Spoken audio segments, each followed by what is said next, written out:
నమస్తే, welcome to prime nine. ప్రస్తుతం గాంధీ భవన్లో టీపీసీసీ అధ్యక్షుడు మహేష్ కుమార్ గౌడ్ మాట్లాడుతున్నారు. ప్రత్యక్షంగా చూద్దాం. వాళ్ళు ఎవరో పనికి మాలినోడు ఏఐ టెక్నాలజీ ద్వారా వీడియోలు పెడితే దాన్ని మీరు కేంద్ర మంత్రిగా చూసుకోకుండా, అసలు ఇది వాస్తవం ఏందో తెలుసుకోకుండా ఎట్లా మీరు దాన్ని రీలోడ్ చేశారు? తెలుసుకొని మళ్ళీ ఎట్లెందుకు దాన్ని డిలీట్ చేసినారు?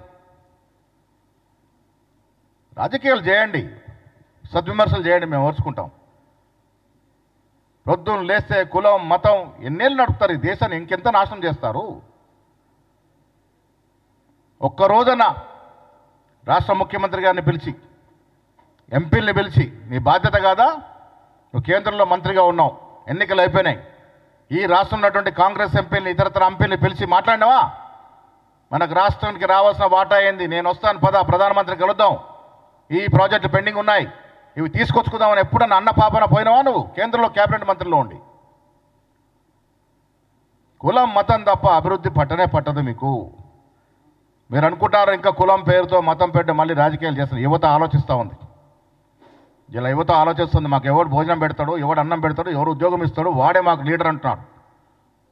రోజు పొద్దున్న లేస్తే కులం పేరు చెప్పి ఓటు దండుకోవాలని చూస్తే రోజులు పోయినాయి, నూకలు చెల్లిపోయినాయి ఆ రోజులకి. పొద్దున్న లేస్తే యువత అడుగుతుంది, మాకు ఎక్కడ ఉద్యోగాలు వస్తాయి, మా జీవనోపాధి ఏంటి, ఏ ప్రభుత్వం మాకు ఉపాధి చూపిస్తుంది, ఏ ప్రభుత్వం వల్ల మాకు మెరుగైనటువంటి అవకాశాలు వస్తాయి, అవి ఆలోచిస్తూ ఉన్నారు యువత. ఇవాళ ఆ యువతను కూడా మీరు మతం పేరిట తప్పుదారి పట్టించే ప్రయత్నం చేస్తూ ఉన్నారు. ఇది మంచి పద్ధతి కాదు. మజ్లిస్ పార్టీకి మేము తొత్తట. మజ్లిస్ పార్టీ ఏంటి, జాతీయ కాంగ్రెస్ పార్టీ ఏంటి? ఇక్కడ మాట్లాడుతున్నారు కిషన్ రెడ్డి గారు. మీరు ఎవరికి కూడా తొత్తులుగా ఉండాల్సిన అవసరం లేదు. మాకు ఒకటిగానే వస్తాం, ఒకటిగానే గెలుస్తాం. గత ఎన్నికల్లో ఒకటిగానే వచ్చి గెలిచినాం మేము. కాంగ్రెస్ పార్టీ గత ఎన్నికల్లో గెలిచిందంటే ఒకటిగానే గెలిచాం. మీకు తెలియదా అప్పుడు ఎవరితో ఉన్నారన్నది? తెలుసుకోకుండా మాట్లాడడం మంచి పద్ధతి కాదు. ఇవాళ చాలా సందర్భాల్లో కిషన్ రెడ్డి గారు ఎన్నిసార్లు నేను ప్రశ్నించిన జవాబు మాత్రం చెప్పడు. మూసీ నది విషయంలో స్పష్టత లేదు.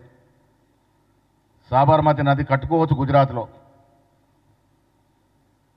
అక్కడ ప్రైవేట్ వ్యక్తులకు భూములను వ్యాపారం చేసుకోవచ్చు, కానీ మూసీ నదికి నిధులు కావాలంటే మాత్రం నోరిప్పడు. ఒకప్పుడు మెట్రో రైల్ రాజశేఖర్ గారు ఉన్నప్పుడు